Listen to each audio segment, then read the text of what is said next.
With everything going on over at ESPN the last week, from the Aaron Rodgers, Jimmy Kimmel brouhaha to Pat McAfee calling one of the big wigs at ESPN a rat, to then Aaron Rodgers taking aim at ESPN, we have this, and I got this from the New York Post. ESPN operated a 13-year Emmy scheme using fake names to get awards for top talent. Wow.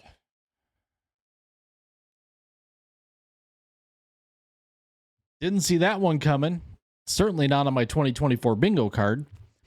The award for most craven statue stealing goes to, wait for it, ESPN, the worldwide leader in sports. So here's what happened. The network made up fake names for Emmy Awards in order to obtain statuettes for on-air talent who were ineligible to receive awards, not only for the National Academy of Television Arts and Sciences, NATAS, which oversees the Emmys. To foil the scheme, according to The Atlantic. Foil the scheme. Yeah, it was worded weird. ESPN had operated the scheme since 2010 by submitting the names of fake individuals with the same initials as their stars under the guise of associate producers, re-engraving the statuettes and then delivering them to their on-air personalities per the report. This is some crazy stuff here, guys. The scheme helped secure hardware for the on-air talent behind the success of College Game Day. So, Herbie got a fake Emmy? The hosts were not eligible to be honored for a Best Show award until 2023 because there are separate categories for individual awards. I love this statement.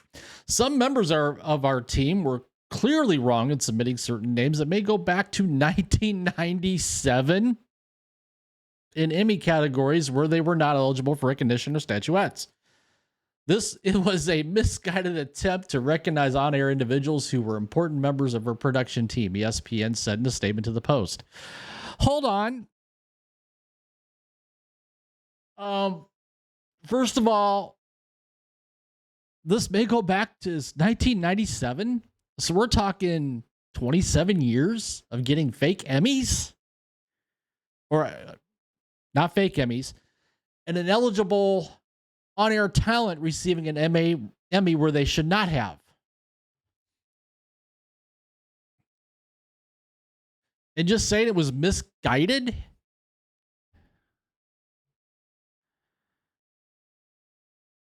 What?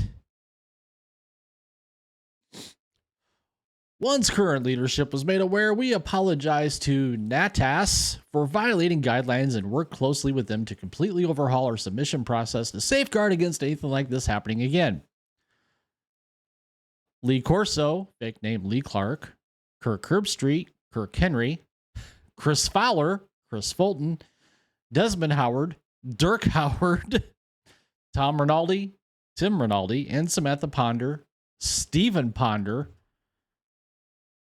Wait, what? Okay. Were among those to receive the ill-gotten Emmys. So the entire College Game Day crew. The report initially suggests Aaron Andrews might have received an Emmy through the scheme. Eric Andrews was the name on the credit list, and highlights a photo of SportsCenter anchor Linda Cohen showing off Emmy statuettes that she would have been ineligible to receive. Okay, I have a question here. Did all of these people, all of this talent that is named here, did they know about this scheme?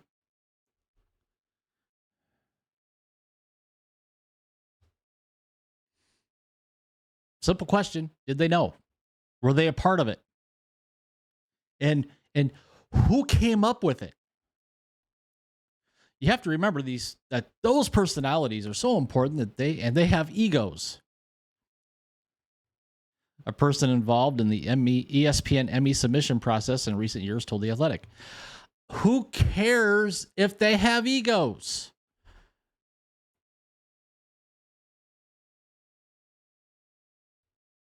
So what? Herbie does an excellent job on game day, does an excellent job on his college football broadcast, does a pretty good job with Al Michaels on the Amazon Prime Thursday night games the last couple of years. Sure, he deserves an Emmy, but if he's not eligible, he's not eligible. Same thing with Tom Rinaldi, Chris Fowler, Samantha Ponder, Desmond Howard, Lee Corso. If they're not eligible, they're not eligible. Well, this answers my question. The report noted there was no evidence the on-air talent was in on the scheme or aware the Emmys were obtained through subterfuge.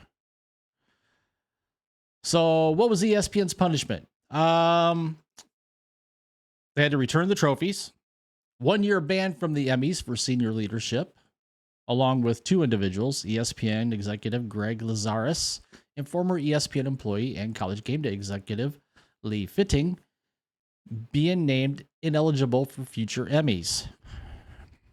While the scheme played a role in why Fitting, who was a senior vice president of production, is now with the WWE. Yeah, he was recently hired by the WWE, was let go by ESPN this past August, according to the Post's Andrew Marchand. I think it was really crummy that they did to me what they did to me and others, ex-ESPN talent Shelley Smith, who had 2 fake Emmys taken away, told the outlet. I want to just go through some of the comments here. This should be good. I have a hard time believing that the talent had no clue or suspicion that the Emmy awards they received weren't real. And how did these fake names get these awards without any substantial work, product, or name recognition? Yeah, exactly. How? I mean, come on. How do you not research Lee Clark as an on-air personality, or Kirk Henry, or Chris Fulton, or Dirk Howard, or Tim Richard, or Stephen Ponder, or Eric Andrews?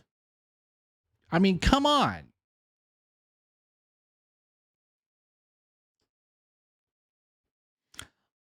Let it be known right now that ESPN is not the only one doing that. They just got caught first.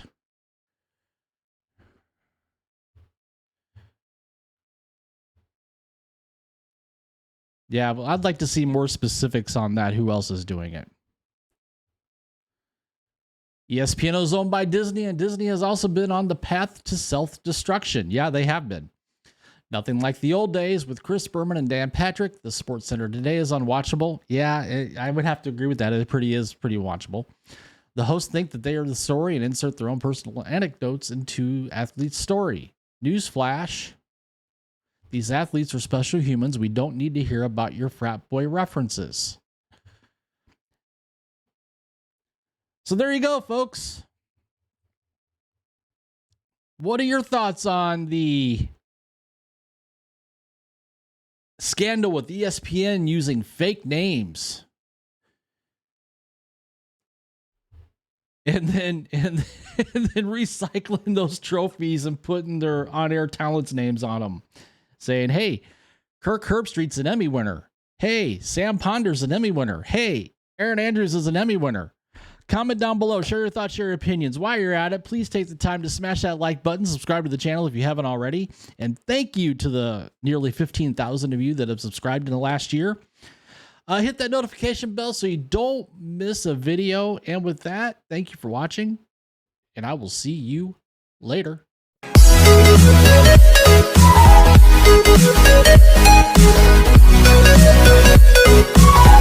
We'll be right back.